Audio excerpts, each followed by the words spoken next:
Hey, everybody. Hi there. Hi, replay people. I heart all of my replay people. Peekaboo to the replay people. As we give a moment for live people to join us. Hi, if this is your first time joining us, welcome to the Midday Moment. The Midday Moment is the place where we expect great things, not because we ignore the questions of our day, not because we ignore the challenges of our day. We expect great things. Maximum volume. There we go. We expect great things because we recognize that we are fully human and fully divine. And in our fully human selves, we got stuffs, y'all. In our fully divine selves, we got the answers to our stuffs. So the midday moment is designed to help you tap. Make sure you are tapping into your divine self, into your divinity. Because when you tap into your divinity, you tap into your river of peace, hope, joy, answers, resolve, all of that. All right. And we are not by ourselves. We are part of a larger network called Kingdom. And so we have a full menu of Kingdom inspirations for you. They include the daily download with Dr. Pulley, a night to review with Elder Desmond Kenneth Butler Jr., the power of prayer and praise with Elder Katrina Johnson Smith on Tuesdays and Thursdays, Illuminaries on Facebook by Elder Ronaldo Casares. Just beautiful pictures and almost like poetic writings to really give you inspiration from our kingdom practice. All right, so we invite you to take part in any of those menu options. Come on, y'all, it's time for the midday moment. Hey, it's time for the midday moment. Come on, y'all. It's time for the midday moment. Whoa, it's time. I'm expecting. I'm expecting great things. Yes, I'm expecting great things. Oh, I'm expecting great things. I'm expecting great things. A little froggy, but it's all right. Let's keep on going. In my life, yeah, I'm expecting great things. In my home, oh, I'm expecting great things. All around me, I'm expecting great things, yeah. Eyes may not see, but I choose to believe. Eyes may not see, but I choose to believe.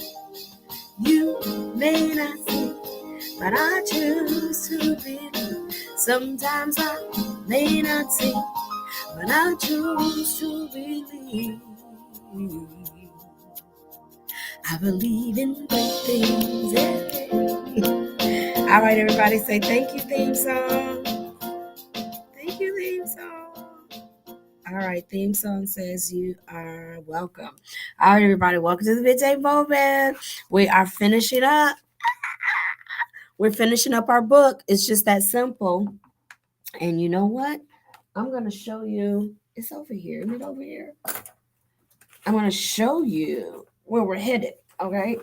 So we're finishing up. It's just that simple. And starting next week, we're going to be reading Dealing with the W. Woo, dealing with the W. Some of us got some W's going on. So we're going to be dealing with the W, learning how to be a single you, a single me. All right. So we're going to be working through that starting next week. I am excited. So I'm going to start prepping the weekend. So we'll be ready to rock and roll. Okay. If you ever desire a copy of our readings, you can get a copy of this from the author, Dr. Pulley. You can email DOCTOR. That's doctor spelled out. Pulley, Pulley, and request a copy of Dealing with the W. All right, so that's where we're headed.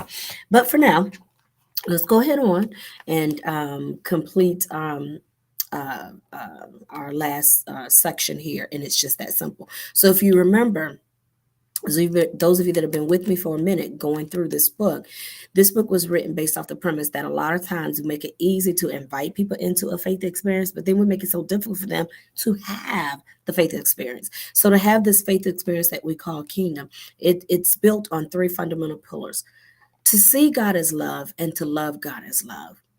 To love God. To love God. God is love. So to love love, to exalt love, to exalt God. When you exalt God, you're exalting love, to exalt the vibration and the energy of love. Mhm. And then to learn to love yourself, to see yourself as an offspring of that energy of love, as an offspring of God. And when you do that, you treat yourself a certain way. And from there, we then learn how to love other people, to share the love with other people, and to love other people. And remember, love doesn't mean that you just let people walk over you, that you don't say anything ever, ever, ever. Love is quite the opposite. I love God and I love myself enough to give you truth. I love you enough to be kind to you in the truth. I love you enough to recognize that sometimes, I let you live your life over there because maybe, we just got some different vibes going on. That's okay. It's all love. So, anyways, we've been journeying for a while, and now we are finishing up in the last part of the book. As we have spent time in each of those pillars, we're finishing up now with some conclusions. Yesterday we talked about love as a lifestyle. Love is standard. It is our standard, and we talked about love as our standard and being a lifestyle. Because I love you and because love is my standard, because I love God and I love myself and I love you. Love is my standard. And as my standard, it means that love is my norm. And as my norm, I seek to do you no harm. Okay. That was yesterday. Today, we're talking about love as a sacrifice. Love as a sacrifice. Now, for some time it was challenging for me to hear that verbiage, a sacrifice, because I felt like I was always sacrificing. Okay. And not really and not really receiving that which I needed and required in my life to receive. So let's give some perspective to love as a sacrifice. Okay. Love as a sacrifice. It means, Jones Jewel number one, it simply means to release and let go. A sacrifice just means there are some things that I release and let go. Again, this is not meaning that you just treat me like a bum. Oh, let me work through that language. Wow. Okay. Thank you, Spirit, for letting me know that that was there. And now I work with that. Okay. That you treat me like I'm lower than a human, or that I am, you know, I'm not a cat. I'm not a fish. I am a spiritual being. Okay, I'm working through all that verbiage right there because I don't abuse pets. I mean, pets are not. You mean I'm not a pet lover, so I don't have a house full of pets. But there is a certain way that we respond to each other as a manifestation of love. So all that I said, I'm working with it. So if you found it to be concerning, great, work with it as well. I'm working with it. Okay. So, and so love simply means, as a sacrifice of love, Jones rule number one, it means to release and let go. All right. And so sometimes it means that I'm just letting go of the need to be right. That's an example. I'm letting go of the need to be right. I'm letting go of the need to be in bright lights. I don't have to be the bright light. My ego is not. I'm learning how to not let my ego lead me. That I got to be right. I got to have the last word. I got to be the one leading the song. Love means I release and let go. I don't have to be the one in bright lights. I don't have to be the one leading the song. I don't have to be right all the time, period. So I'm learning to release and let go. That's the sacrifice of love. Jones rule number two. Um, love, a sacrifice of love also means that it doesn't always have to be based on my recipe. Sometimes we have a recipe for doing things, like my recipe for baking a chocolate cake, or my recipe for baking chicken, or my recipe. A sacrifice of love means it doesn't have to always be my recipe. So, Jones number one, I release and let go. That's a sacrifice, meaning I don't always have to be right. I don't always have to be in bright lights. It doesn't always have to be me leading the song. I release and let go. Number two, Jones rule number two, it means that I also release and let go of my recipe. That it doesn't always have to be my recipe. I love the way it says here in the book on page 54, laying down our lives, because Jesus laid down his life as a sacrifice. Laying down our lives means to exercise restraint in various situations so that we do not say or do anything we know would offend others. That means it doesn't have to be your recipe if you know your recipe offends somebody else. That's a sacrifice of love. That's what love is. I used to tell my students when we were talking about small group communication how we have office parties or office fallouts at the job because we got a Christmas tree and that's a point of contention. What we gonna put on top of the Christmas tree? Do we put the Star of David? Do we put Santa Claus? Do we put little baby Jesus? What do we put in? Do we put SpongeBob on the top of the tree? And so I'm okay with you can put on this tree whatever you want to put on this tree, because when I go home I get to decide if I'm gonna have a tree or not, put something on my tree or not. So release and let go. You don't let your your recipe doesn't always have to be right. Laying down our lives means to exercise restraint. I can exercise restraint about that Christmas tree because I can put SpongeBob on my Christmas tree when I go home. Exercise restraint in various situations so that we do not say or do anything that would offend others. It's not go it's not going to just totally uproot my life if I let somebody put SpongeBob on the tree at work and I go on and put baby Jesus up there when I get home or whatever. Jones rule number three. So Jones rule number one, a sacrifice of love means I practice releasing and letting go. A sacrifice of love means that I practice not always having my recipe. It doesn't always have to be my recipe. Jones number three. A sacrifice of love means that I'm willing to release my reputation. That I'm willing to release my reputation. I'm willing to let go of my reputation. What do I mean by this? I'm going to read this. I'm just going to read it because it's good.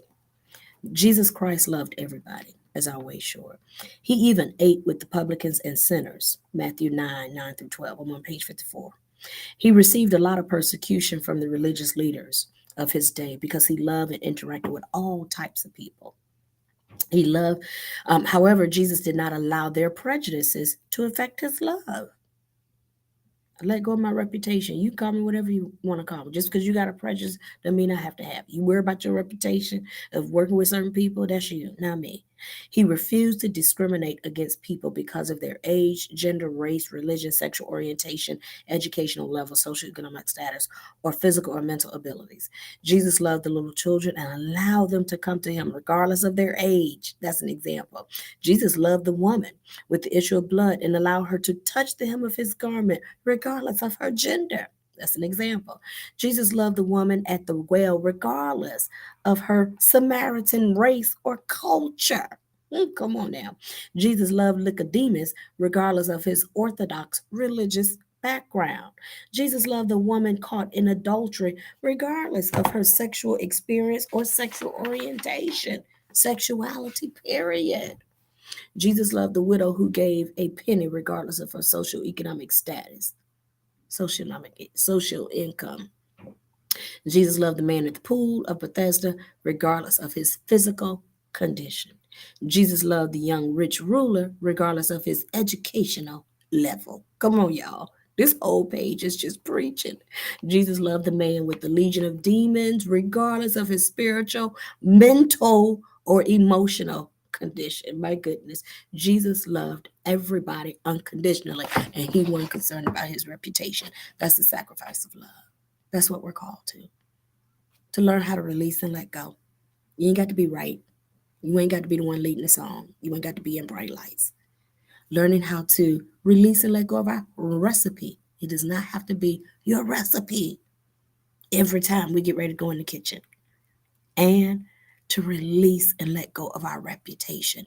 No matter what people think about you, when you know you are doing the right thing and you are sharing love with all offsprings of God, you let go of your reputation. Okay, gotta go. Thank you. Thank you for spending my lunch break with me. I don't know if it's your lunch break, whatever your time is. Thank you for spending time on my lunch break with me. Thank you for sharing with me and spending time with me. I appreciate you so much. The midday moment is a part of my spiritual experience, my spiritual practice, and I get a chance to share it out loud with you. Take care, everybody. Don't be stingy. Like and share. Don't be stingy. I thank you for all your kind words, and I thank you for all of your kind acts, your acts of kindness, your kind words, and your acts of kindness. I appreciate it, and I don't take it for granted. Thank you so much. Hearts to all of you. God bless you,